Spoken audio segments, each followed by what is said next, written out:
Shalom keluarga damai dan sobat Samas, kita jumpa kembali dalam Sapaan Damai Sejahtera, edisi Selasa 20 Desember 2022.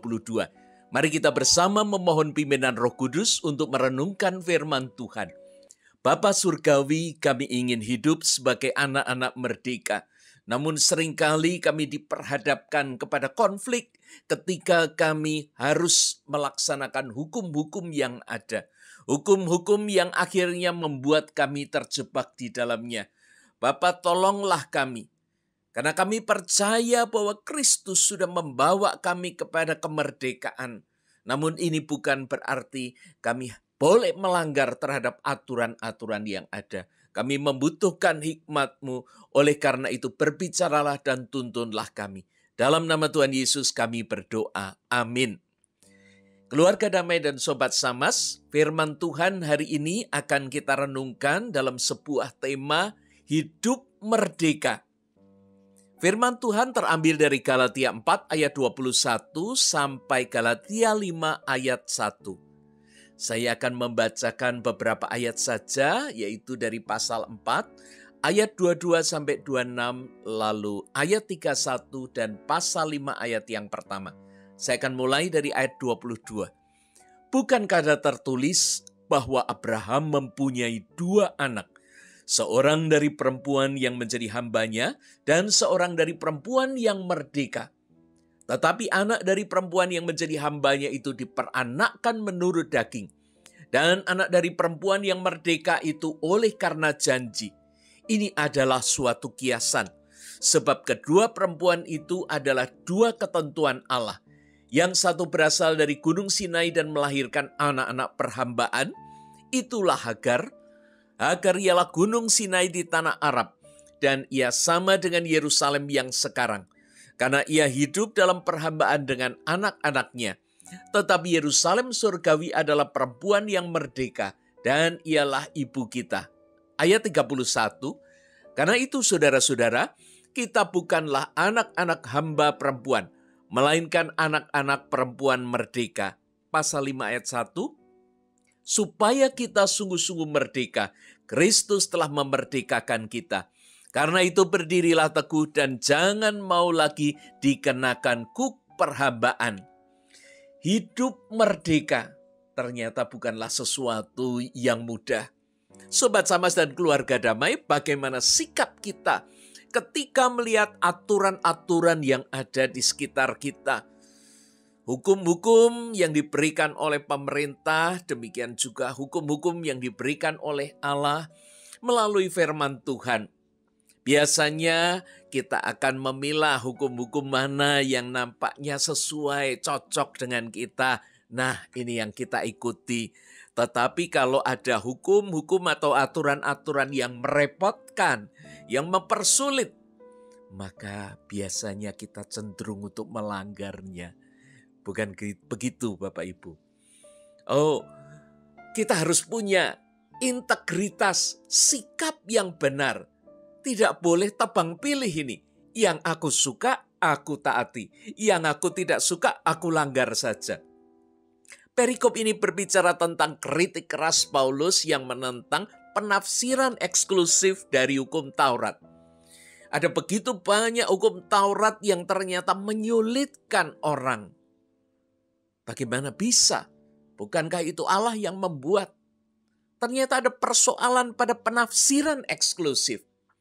Kisah Hagar dan Sarah ini cukup dikenal oleh kaum Yahudi dan pembaca surat Paulus pada saat itu, di mana hanya mereka yang tunduk kepada perjanjian Sinai, yaitu hukum Taurat, yang akan berbagi berkat dengan Abraham. Sehingga orang percaya yang bukan Yahudi, ini pun harus tunduk kepada hukum Musa atau hukum Taurat, jika mereka ingin berbagi dalam berkat Ishak. Ishak adalah gambaran dari anak yang dilahirkan melalui janji Allah. Sedangkan Ismail mewakili anak yang dilahirkan seperti pada umumnya. Sehingga seperti dicatat di dalam ayat 30, keturunan Hagar tidak akan menjadi ahli waris. Yang menjadi masalah adalah ajaran yang mengatakan bahwa untuk menjadi ahli waris, orang harus tunduk kepada hukum Taurat. Sehingga penafsiran hukum Taurat ini menjadi sebuah polemik. Karena penafsiran secara eksklusif dari kelompok-kelompok tertentu itu ternyata menjadi kontroversi. Dan inilah yang ditentang oleh Paulus. Dalam pasal 5 ayat 1 dengan tegas Paulus meyakinkan bahwa tiap orang percaya yang telah bertobat dan mengikut Kristus telah dimerdekakan dari kuk perhambaan dosa.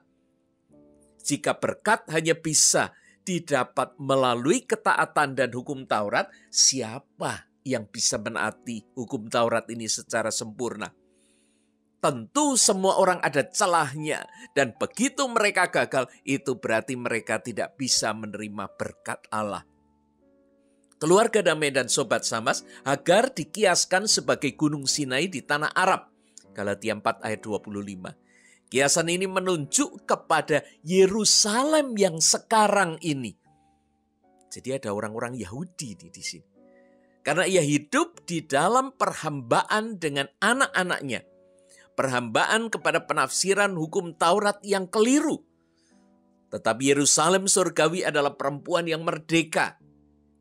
Ialah ibu kita. Ini disebutkan dalam Galatia 4 ayat 26. Sebagai anak dari perempuan merdeka, kita tidak hidup di bawah perhambaan atau perbudakan lagi. Melainkan kita hidup di bawah perjanjian dan anugerah. Sementara Hagar adalah seorang hamba perempuan, sehingga semua keturunannya yang lahir atau dia lahirkan tentu menjadi hamba. Semua hukum yang bersumber dari hukum Taurat menjadikan manusia sebagai hamba-hamba hukum Taurat. Kiasan ini menunjukkan kepada orang yang meletakkan dirinya di bawah perhambaan hukum Taurat. Mereka itu tidak akan beralih ke posisi anak merdeka yang hidup di bawah janji dan akan menjadi ahli waris kerajaan Allah. Kristus telah menjadikan kita sebagai anak-anak merdeka yang tidak hidup di bawah perhambaan Taurat. Karena itu jangan mau lagi dikenakan kuk perhambaan.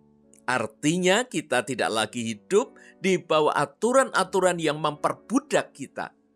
Melainkan kita seharusnya hidup seturut teladan Kristus. Kristus menolong kita untuk melihat hukum Taurat atau hukum Allah secara benar. Sehingga kita bisa mempergunakan kemerdekaan kita untuk menyukakan dan memuliakan Allah. Sobat Samas dan keluarga damai, janji Allah membuat kita hidup bukan lagi menurut kemauan diri kita, melainkan menuju arah yang ditentukan oleh Allah. Menghidupi janji dan panggilan Allah itu membuat kita merasa merdeka. Kita akan mengalami sukacita sekalipun kita ada di bawah aturan atau hukum. Mengapa demikian? Karena kita tidak akan merasa dipaksa atau diperhamba. Melainkan kita akan bisa memahami kenapa sih ada peraturan ini. Untuk apa? Bahkan kita akan menyukai janji dan panggilan Allah. Sekalipun kita harus berhadapan dengan hukum-hukum itu. Kristus yang telah menebus kita juga memandu kita dengan teladan hidup yang nyata. Tanpa Kristus yang terlahir jadi manusia, kita tidak akan tahu bagaimana sih hukum ini diterapkan. Karena Allah abstrak, kita tidak bisa melihat dia dalam bentuk manusia yang nyata, yang lahir dan hidup di dalam dunia ini. Namun Kristus menjadi teladan yang nyata, kita tahu betul secara konkret. Sehingga kita mengerti bagaimana bisa mewujudkan panggilan Allah ini di dalam kehidupan kita sehari-hari. Hidup yang merdeka bukan berarti melawan semua aturan, tatanan yang ada. Justru Allah akan menolong kita untuk bisa melihat ini dengan benar. Kita bisa memilah dan menaatinya dengan sukacita.